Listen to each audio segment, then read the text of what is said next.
Welcome to day 5 of our Advent calendar, where I read a brand new full-length story every day of December. Let's see what day 5 brings. My wife told me a lie and I don't know how to react. This story was first posted September 23rd, 2025, 2 days before my birthday. No one cares. My wife and I have been married for 7 years and together for 10. We are both avid motorcyclists and spend quite a bit of time riding, although often separately. She prefers to go out riding late at night on the weekends and for a while got in the habit of not checking in with me. Can I just say how cool that is to be a couple who rides motorcycles? You know, in another life, I like to pretend that I would be one of those people, but I like life and they scare me. I imagine any husband whose wife is out on a bike at midnight would worry and has every right to ask where she might be. We got into a lot of fights about this, and it seemed very difficult for her to want to keep her whereabouts known. She claimed that I was smothering her and being excessively needy by having to know where she was at all the time. We worked through it, but I was never really content with how she begrudgingly followed suit, like it was some kind of chore to keep me posted about where she was and when she might be home. I brought this up in therapy, and even our therapist raised an eyebrow at the late night rides with no check-in. Yes, because we all might be thinking, maybe she doesn't want to tell you where she's at for a reason. However, we can't assume, so let's read. And by let's, I mean me.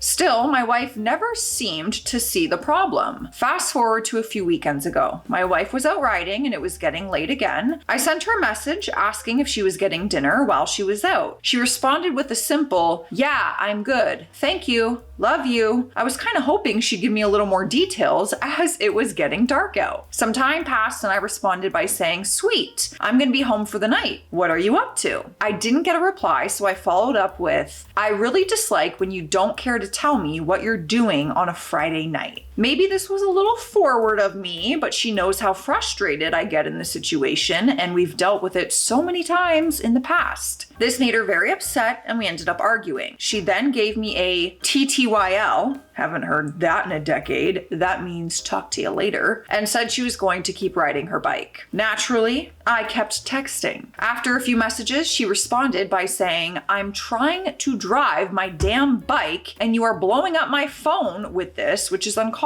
for. I don't breathe down your neck asking your every move and respect and trust you. Please do the same. It's exhausting." I had a hunch that she was not riding. Maybe what I did next was uncalled for, but I drove over to her favorite late night eatery and bar and walked inside. She was sitting at the bar. Her bike was parked outside and I put my hand on the exhaust. It was cold. Less than 10 minutes had passed and she told me that she had to slam on the brakes to respond to my messages. There's just no way an exhaust can cool down that quick. Once again, maybe I crossed the line here, but I felt severely betrayed. I went home not long after. I sent a quick message that I knew where she was. We argued about this for a long time. We made amends and she told me that she would be better about checking in with me in the future.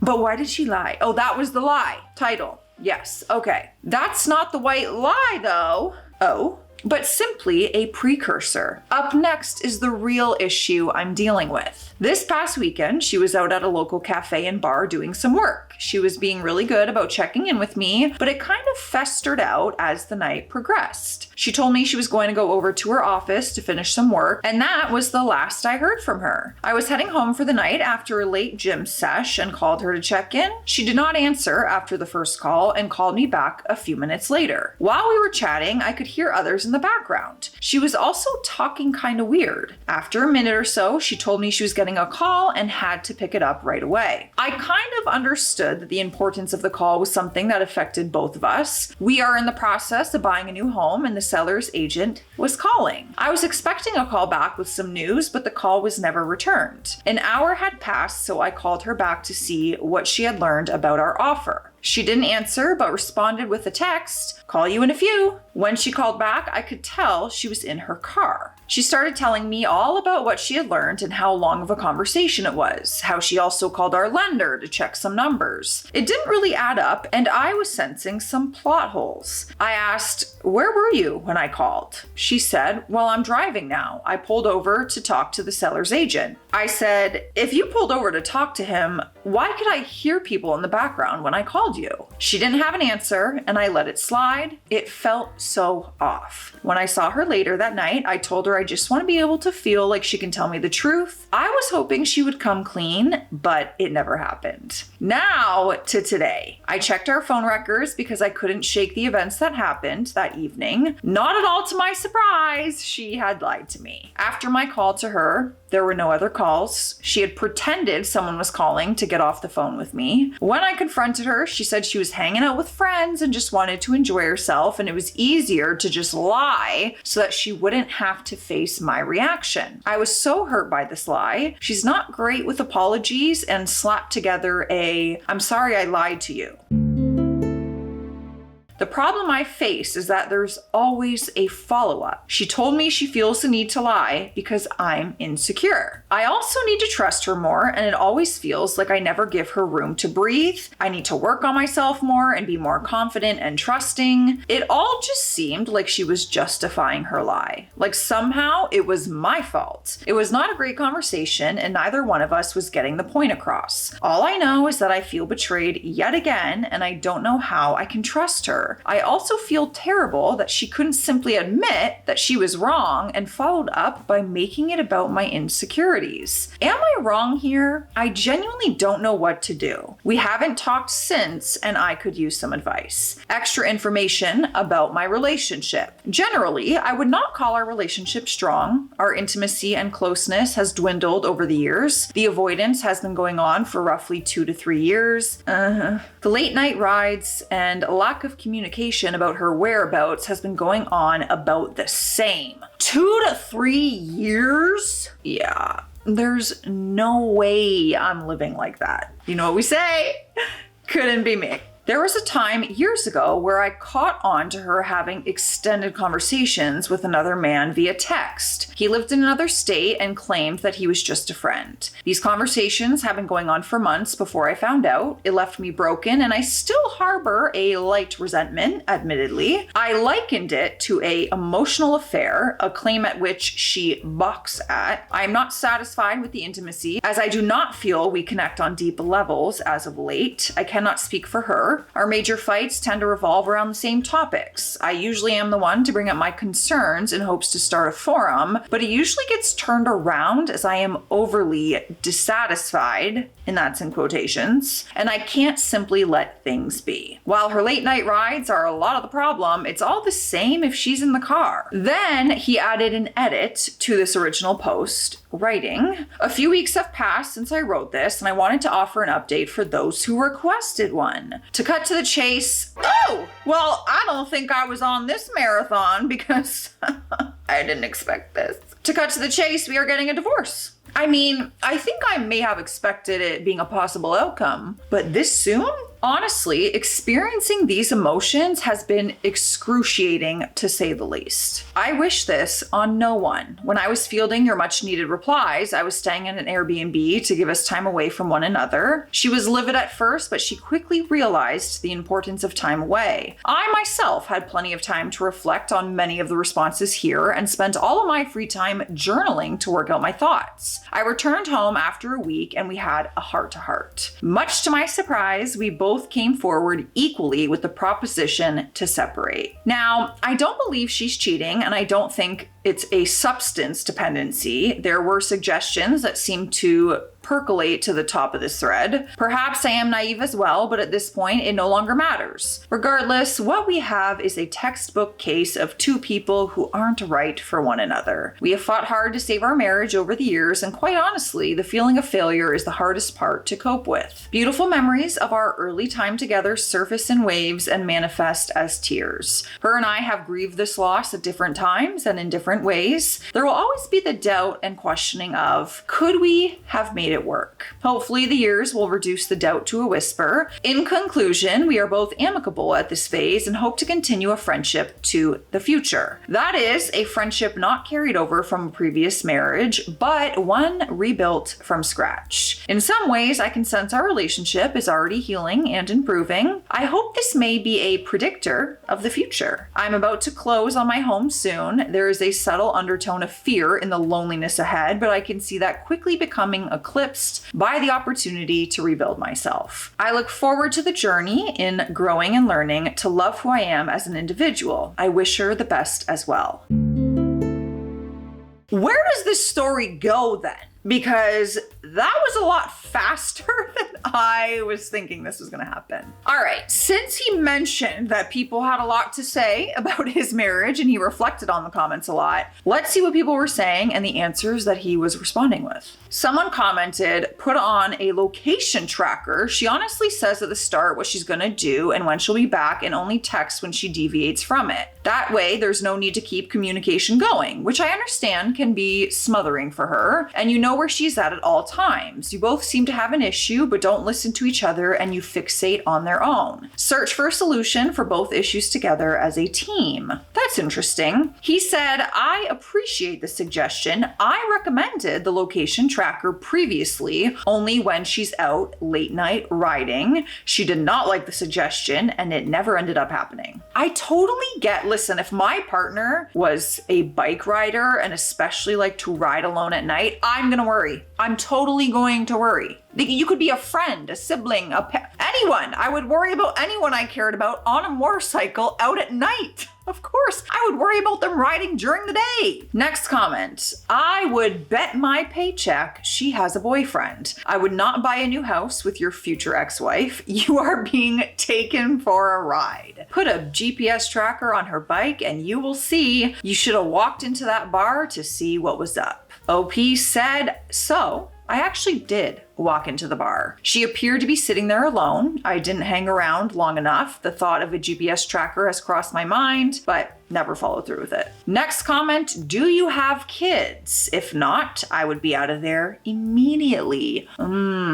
OP said, no kids. Next comment, what does better communication look like to you? How often would you be wanting her to text you while she's out? Are you looking for firm plans established before she goes out? Constant play-by-plays of what's going on? Just curious what ideal communication would look like here for you. OP said, honestly, one sincere and complete message of what she's up to would suffice. Example, hey, husband, I'm gonna be here with these people. I'll be home around midnight. I'll let you know if anything changes. It never seems to be this direct. Often it is snippets of plans and then silence. Then I check in and she gets upset. I think it is coming across as me nickel and diming, but really I'm just trying to put together the fragments of information. Someone else asked, does your wife prefer to do things alone and not enjoy spending time with you? What about hobbies? What a question. Does your wife like spending time with you? Genuine question for this story, I guess. OP wrote back and said, I have tried to discuss with her how I feel about her autonomy. She really wants to be left alone to experience the world when it's convenient for her. I've always felt like I'm expected to be available when she's ready to be in a marriage again. She will often tell me to go out and do my own thing. In my opinion, I don't want to do that, nor do I feel it is a reasonable request. I want a partner that I can connect with. This desire of mine is often met with being told that I am clingy and insecure. It's a really tough situation. She prefers to ride alone. When we got into bikes, I thought it was something that we could share, but it has been the contrary. I have a ton of hobbies. I play music, work out, socialize easily, and I am heavily career oriented. And then the last suggestion was someone said, you should spend a weekend away with your wife to connect and have time together. Well, instead, he got an Airbnb, separated, and they're getting a divorce. To me, it sounds like she's just emotionally checked out of this relationship,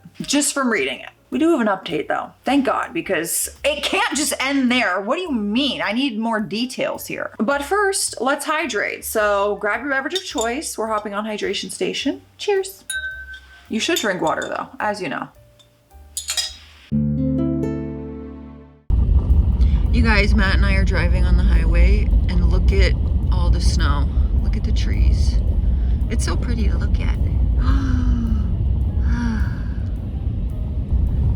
drive, but pretty to look at. Crazy. Oh, that one's completely covered.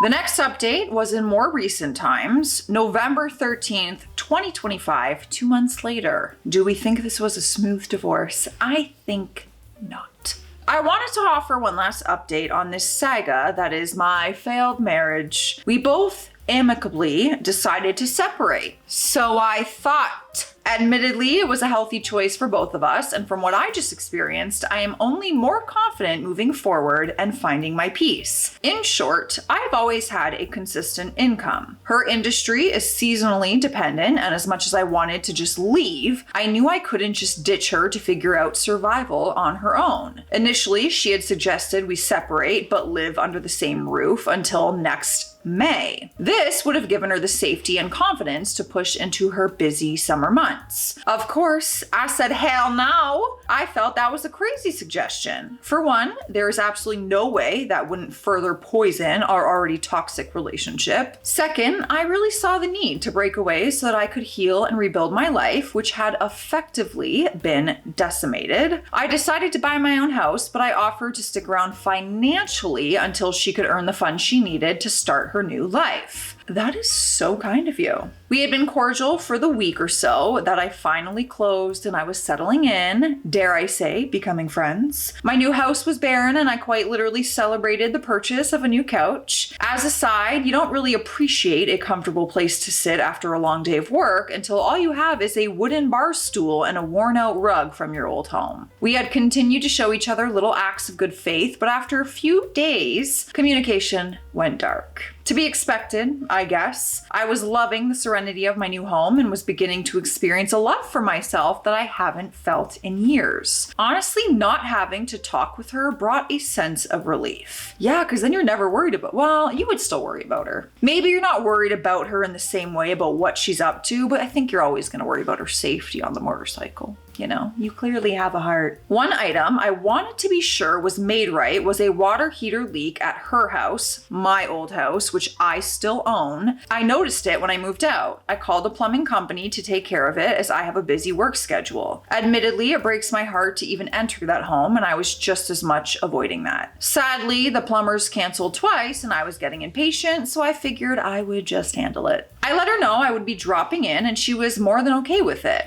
I'm a decent plumber and I knew that it would be quick work. I arrived on site and I diagnosed a pinhole leak. I drained the lines, cut the damaged section, and whipped together the repair. Voila! Her trash can was in the garage and naturally I needed a place to toss the wreckage of my plumbing job. When I opened the lid, what do I see? Oh boy. This is where it gets complicated. A whole box of used rubbers. I was literally shocked. My heart sank. I had been out of that house barely a week, still legally married. And here I am fixing the house and offering the financial support she needed to move on. I knew in my gut that I no longer wanted to be part of this. I needed to be free of this misery. I texted her a photo of the water heater with a good as new, if you wouldn't mind, just keep an eye on it for the next day or so. She eventually texted back a thank you. I told her to call me tomorrow so we could chat. My heart was racing for hours. I had felt some insane lows this past month or so, but this was the absolute worst. I wasn't ready to talk to her. I needed food. I was spent. Well, she called. She has a real anxiety about call me kind of texts. In a way, I knew this, but I genuinely needed the night to sleep and collect myself. I hate when people do that, when they're like, oh my gosh, next time I see you, I have to tell you something, or no, I can't wait till next time because I'm gonna have anxiety and I won't sleep for the next 7 days until I see you and you tell me what you have to tell me. Don't tell me you have to tell me anything unless you're ready to tell me, you know? Just tell me when you're with me. Ranting over my problem to deal with, clearly. The phone rings. Guess we're doing this, I told myself. I started the conversation by letting her know the water heater is good to go, but she may want to have a professional take a look within the year. Followed by, the next part of this conversation will be difficult. I did not directly tell her I knew she was already hooking up with someone new. I only saw my own destruction in making it my business or even thinking of it. All I said was, I know you've moved on, and I know how you've chosen to do so. I then told her I was removing myself from all shared accounts and she will need to figure it out from here. Boy, was she livid. What was the term you guys taught me in my first post? Darvo? Yes, lots of that. Tons of gaslighting, followed by name calling and accusations. She even insulted my character by telling me that she thought I took pride in being, quote, a person of honor and respect. She kept alluding to how she thought we had agreed to being allowed to have our needs met. I didn't say it outright, but I really think she had twisted what an actual need is. How about financial security? How about a soft landing with your husband of 10 years that you claim to want to remain friends with? So, why am I writing this? A couple of reasons. For one, it's the end of my tale. This is the worst I've ever felt about this. Second, a lot of Redditors believed that she was cheating in my last post. I didn't have any reason to believe this, but after how quickly she jumped on some D immediately after me moving out, maybe y'all weren't far off. Third, I kind of needed to vent, I guess. I also had to put down my cat a few hours ago. My God, what a day. Either way, I am so glad to leave that toxic mess behind. I want so desperately to believe that I am making the right call to just cut all ties. But I wonder, did she owe it to me to try and put off her urges until we split finances? I'd be curious to hear other people's thoughts. I hope to learn and gain from any and all input. Ooh, what a juicy and interesting question that I hopefully will never have to deal with in my life in the future. If you're financially supporting your ex-wife, who you have separated from, are they allowed to move on and sleep around if you're financially supporting them? I mean, all that just makes it so messy by still financially supporting them after separating. Raise your hand if you think she was cheating.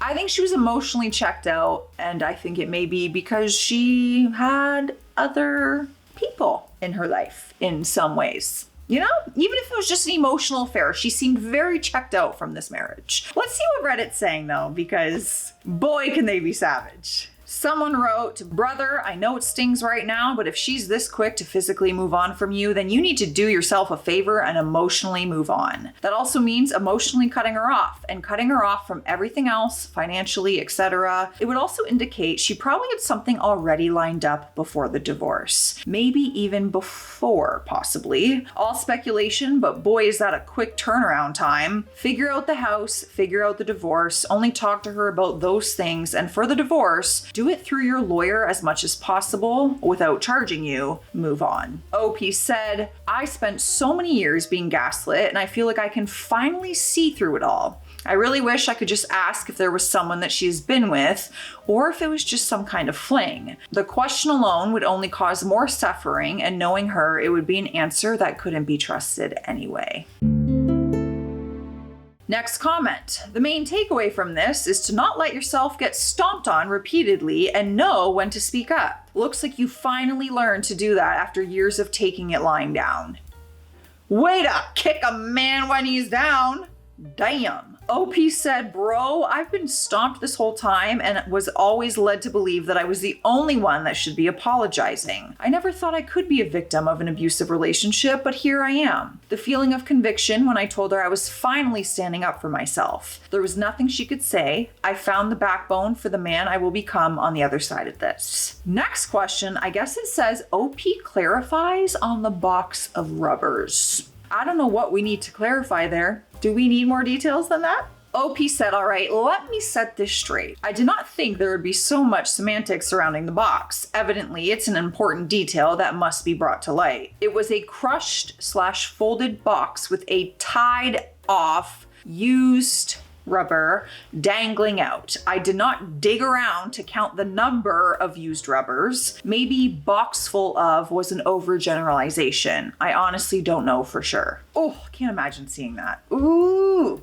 Next comment, were you able to find proof regarding your wife's possible infidelity at all? OP said, I have tried so hard to find proof, but I never could. After a while, I just started worrying that I was grasping for straws. I may never know, and at this point, it would be poison to continue seeking answers. And next, how are you splitting the properties from the divorce? Yeah, because you own the house. What happens? OP said, we agreed to quit claiming our respective properties. The house she will be keeping has a ton of equity built up. If our assets get split 50-50, I will end up better than our current arrangement. Oh man, well, put all your thoughts and feelings. I want to know if you're on the same page as me or if you're not at all and you're just in a different chapter. Totally fine. I'll see you in the comment section. Stay classy out there. Stay sassy. Bye.